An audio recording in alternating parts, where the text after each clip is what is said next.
All right, off a day, everyone. Nick Delgado here with the Guam Daily Post. Well, familiar face coming to us today. Montae Willis back in his hometown in Detroit after spending nearly a couple of weeks here in Guam in quarantine. Yeah. Tested positive the first time around, but he questioned those results, and rightfully so. It came back negative, and after fighting that even more, the Naval Hospital stepped in and tested him a third time while he was in the quarantine facility, and again, negative. So he was all cleared. He's back home now, and he's joining us to tell his story. Montae, how are you doing? I'm doing well, man. I'm back at home. I'm actually about to kick off a celebration for my brother's 35th birthday and just glad to be home, man. So it's been, exciting at the same time, just getting, easing a lot of stress from my family. A lot of people, seeing me, on social media, and I've done a lot of interviews and stuff like that about this situation, but it was stressful for my family too. So it's nice to be back home and to be celebrating something like a joyous occasion. You know what I mean? So we're not thinking about the negatives, just focusing on the positives. But definitely was a situation that I had to get myself out of as soon as possible. If it hadn't been for Congressman Levin and the Joint Region there, John Manoni, I would have been there until the 29th of August. So it would have, pushed a lot of things back for myself and my family. And now back home for a week and a half. How was Yeah. that moment when you got word I'm negative again, just as I figured, and then when you stepped onto the plane at the Guam airport? Yeah, so I got a call from Fox 2 Detroit. They got footage of me walking through the airport, and I'm wearing a mask, but man, I'm smiling, like I'm just excited to be home. So it was just a lot. It was a lot of emotions about being out of quarantine. What's my first thing I'm gonna do when I get home? I had a really, really comfortable flight from Nagaritas to New Jersey. So Narita. yeah, so from Narita Airport to New Jersey. So that was a good time. But really just, man, I was trying to soak it all in. Like I couldn't. It still felt, even getting back home for the first, I want to say the first 48 hours, it was still surreal. Like it was just like I couldn't believe I was home. It was a lot of headache just trying to keep in touch with everybody, and my eating and sleeping habits were a little bit off when I was in quarantine. So that's still coming around, to be honest. But um, the first steps off of the island were great, even though I did get to spend a little bit of time with my friends that evening that I was released too. So Okay.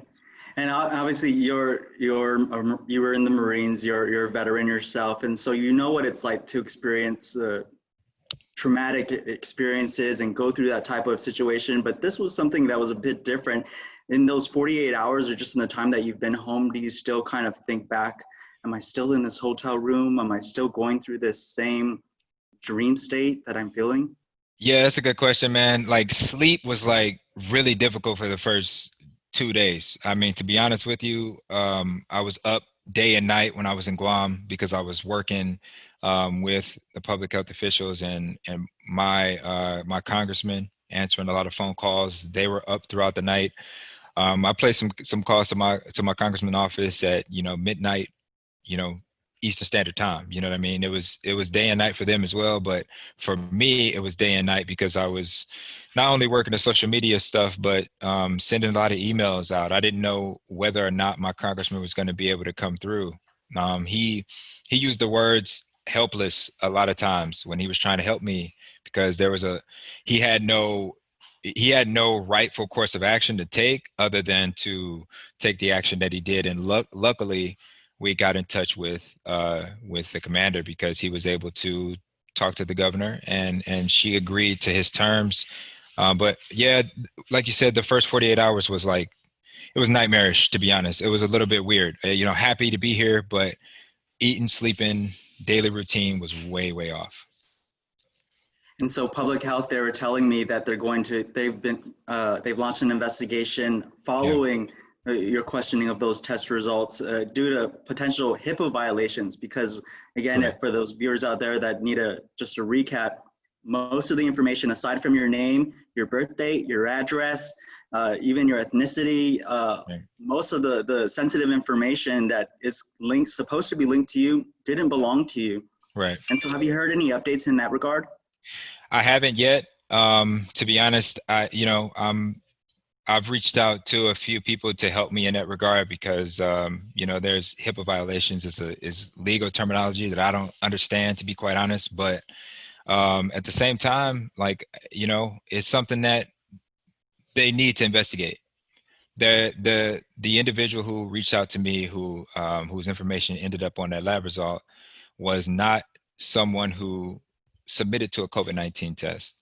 So it does need to be investigated in regards to how can that happen, where someone's information, his full information ends up on a laboratory result when he doesn't take a test. That needs to be investigated fully. Also, to have my name there and register me as a positive patient just because my name is there, but the rest of the information doesn't identify, also needs to be investigated. So there's two sides that sort of need to be investigated. And I did an interview. There was two officials there. I can't remember their names, but they were on the line. They were on the Zoom, and I talk about the information that I had in my possession. The test and the two negative tests following. And they agreed they needed to launch a full investigation. And that's really what anybody in my position can hope for, is that they do investigate it and they do release the information to the public so that they know exactly what happened. Because that's something that you could have had an individual who was positive COVID and in Guam, and then myself who was negative and in quarantine. So you need to make sure that whatever happened doesn't happen again. Yeah, and the explanation that I got from health officials here had to say, they had told me that they look at the first result and it's the Right. positive test, and they seemed pretty adamant and confident that that was still your test result. That was frustrating for me. I mean, if you can imagine, that was frustrating for me because initially when I was quarantined, the public health officials understood my frustration and they said, hey, we're looking for your result. Okay, so that meant to me, we don't think this result matches your identity either. This is the public health officials at the day's end telling me, hey, we're looking for your result. So once they told me they're looking for my result, I kind of relaxed a little bit, and then they call me back on my hotel phone and they say, okay, we're going to test you again. So I'm thinking, good, I haven't had a symptom, test me. And they had, instead of one individual, like the first test, two individuals to come test me. So I'm thinking this is a much better procedure, from the get-go. And then we get into I think it was 24 hours, if I'm not mistaken, that the negative comes back. And I'm thinking, here I am, I'm negative. I'm thinking I'm going to get released. And then they tell me, no, we've got to either you quarantine until the 29th of August, or we test you again and, you get released. However, at that point, I had been told so many things. I had to get a third test from a reliable source. And that's the route Congressman and myself took. So.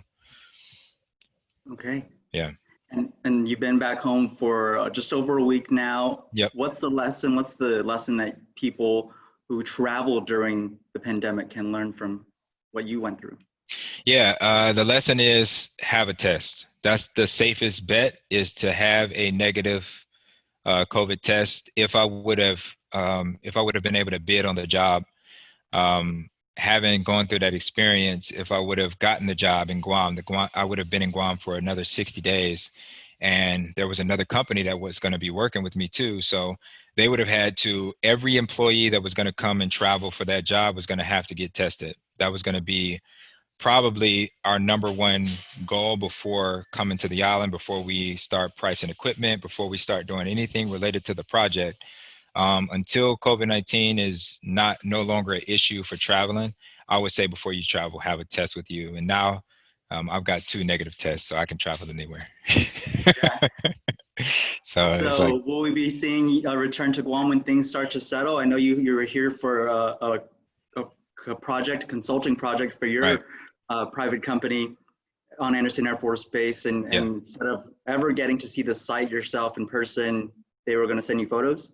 Well, shout out to my friend Desiree Holmes and her husband Dana Holmes, Air Force, and Dana is a teacher in Guam, a basketball coach as well, and Desiree is a master in the Air Force. They took great care of me. The night prior to me leaving Guam, they picked me up from the facility.